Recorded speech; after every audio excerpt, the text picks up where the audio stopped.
ನಿಮ್ಮ ಮನೆಯಲ್ಲಿ ತೋಟದಲ್ಲಿ ಎಲ್ಲಿಯಾದರೂ ಇಲಿಗಳ ಕಾಟ ಇದ್ದರೆ ಈ ಟಿಪ್ಪನ್ನು ಒಮ್ಮೆ ಟ್ರೈ ಮಾಡಿ ನೋಡಿ.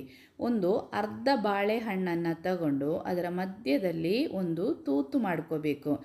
ಕೈಯಲ್ಲಿ ಪ್ರೆಸ್ ಮಾಡಿ ಲಾಸ್ಟ್ವರೆಗೆ ತೂತಾಗಬೇಕು. ಇನ್ನು ಹಳೆಯ ಒಂದು ಸ್ಕ್ರಬ್ಬರ್, ನಾವು ಮನೆಯಲ್ಲಿ ಪಾತ್ರೆ ತೊಳೆಯುವಂತಹ ಸ್ಟೀಲ್ ವೂಲ್ ಇದೆಯಲ್ಲ, ಅದರಿಂದ ಒಂದು ಸಣ್ಣ ಪೀಸನ್ನು ಕಟ್ ಮಾಡಿ ತಗೊಂಡು ಇನ್ನಿದನ್ನು ಸಣ್ಣ ಸಣ್ಣ ಪೀಸಾಗಿ ಕಟ್ ಮಾಡಬೇಕು.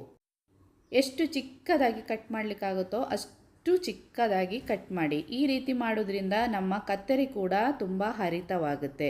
ಇನ್ನು ಈ ರೀತಿ ಕಟ್ ಮಾಡಿ ಇಟ್ಟಿರುವಂತಹ ಈ ಸ್ಟೀಲ್ ವೂಲಿನ ಪೀಸಸನ್ನು ಈ ಬಾಳೆಹಣ್ಣಿನ ಒಳಗಡೆ ಹಾಕಿ, ಉಳಿದಿರುವ ಭಾಗವನ್ನು ನಾವು ಕಟ್ ಮಾಡಿ ಇಟ್ಟಿರುವಂತಹ ಬಾಳೆಹಣ್ಣಿನ ಆ ಪೀಸ್ ಇದೆಯಲ್ಲ ಅದರಿಂದ ಚೆನ್ನಾಗಿ ಮಿಕ್ಸ್ ಮಾಡಿ ಇದನ್ನು ಈ ಬಾಳೆಹಣ್ಣಿನ ಒಳಗಡೆ ಇಟ್ಟು ಚೆನ್ನಾಗಿ ಇದನ್ನು ಕವರ್ ಮಾಡಿ ಇಲಿಗಳು ಬರುವ ಜಾಗದಲ್ಲಿ ಇಟ್ಟುಬಿಡಿ.